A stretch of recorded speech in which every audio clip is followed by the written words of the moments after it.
getting started as an auteur. He is going to be presenting a 7-minute film which he wrote the script for and edited. The name of the movie is Incarcerated, a Dallas County Jail Experience. And it says here, he's going to take over and explain the details. Ron Perkle, everybody! All right, hey Joe, where's Joe? Come here.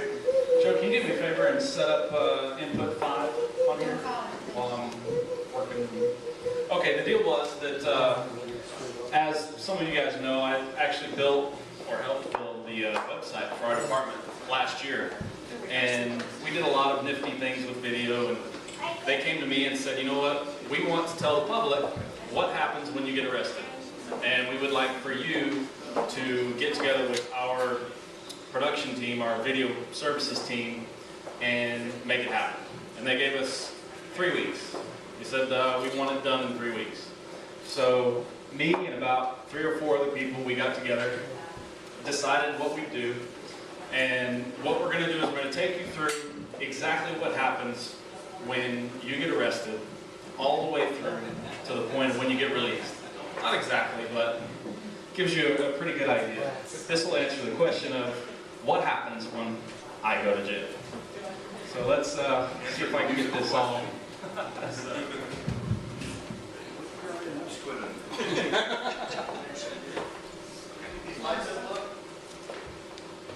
Yes. Or actually, yeah, all you have to do is turn off the switch at the, that's the one there.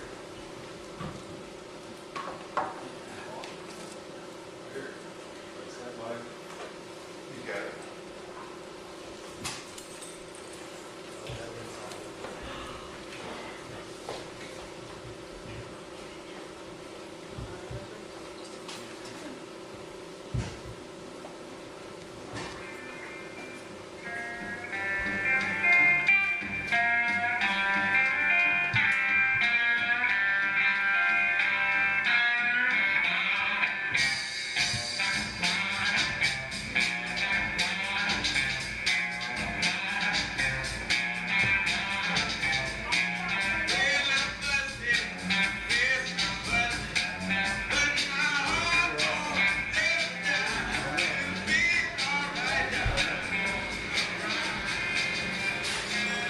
The Dallas County Sheriff's Department is responsible for housing all arrested persons in its jurisdiction.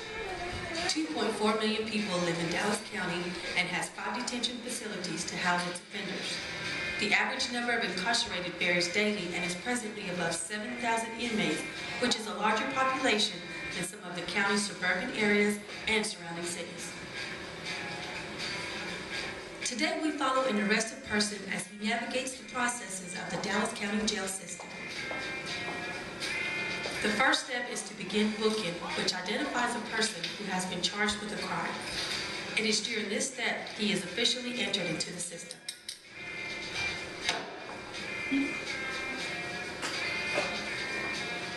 Soon he will be seen by medical staff for a preliminary screening to determine his personal medical needs.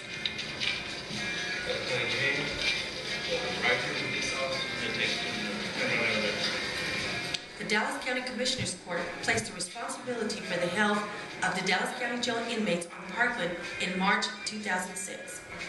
State regulation requires TB screening, medical, dental, mental health, and pharmacy components for the care of the inmates. More than 100,000 people are screened for medical mental health conditions per year. After being medically screened, he will have his first opportunity to contact loved ones from a free phone installed in the waiting room. A detention officer, certified as a fingerprint technician, will now take his fingerprints and the ever-familiar mugshot. He will now wait in the waiting room while his information is being sent out and checked against all wanted persons in the nation. Typically, this is the longest waiting period in the booking process. The Sheriff's Department books an average of 8,200 inmates per month and serves an average of 4,000 warrants a month. The magistrate has been advised of the inmate's arrest and is now ready to have him arraigned. It is during this hearing that he is formally advised of his charges. All A bond amount based on various reliability factors is set, and he is allowed to advise the court of his ability to hire his own counsel.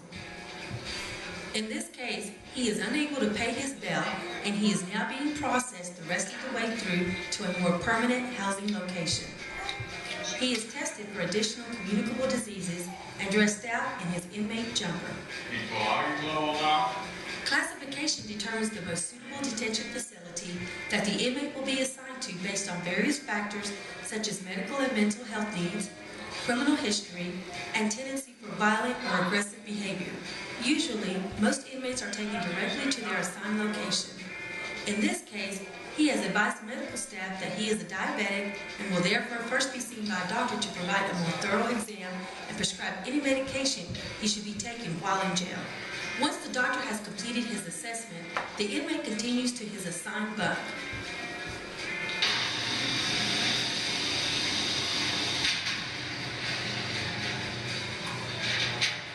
He was classified as a minimum security inmate and is therefore taken to Suzanne Case Jail, which is Dallas's first direct supervision jail.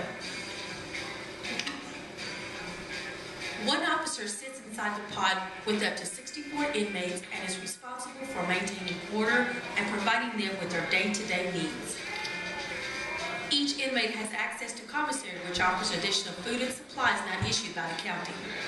If they have less than $5, they are automatically placed on an eligibility list for an indigent pack, which includes toiletries and grooming tools.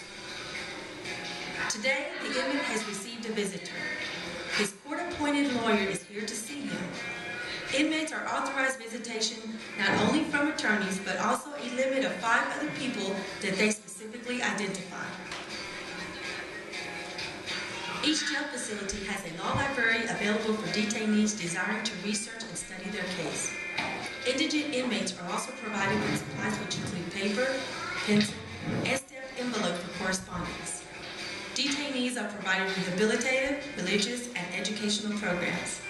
Classes are offered in GED, ESL, college computer, and simulated welding. All education classes are paid through the commissary fund, which is a fund generated by inmates purchasing items for sale on a weekly basis with their own money. No taxpayer money is used to fund these programs. An average of 1,200 inmates are enrolled in college credit courses each year. The inmate now has his day in court. The judge has ruled that he shall be placed on probation. The courts will advise the jail of his release from custody, and the book-out process begins. He changes back into his street clothes and then fingerprinted for the last time. The reason for this is to ensure that the correct inmate is being released, and also to have his identification checked against a national database to confirm that no holds or warrants became active while he was in jail. Once all checks are clear, his property is returned to him and he is escorted outside the jail. The Dallas County Sheriff's Department is committed to ensuring the proper care of inmates. Through programs designed to enhance their employability upon release, they are practicing innovative strategies to drastically reduce the number of return offenders. What's wrong with you?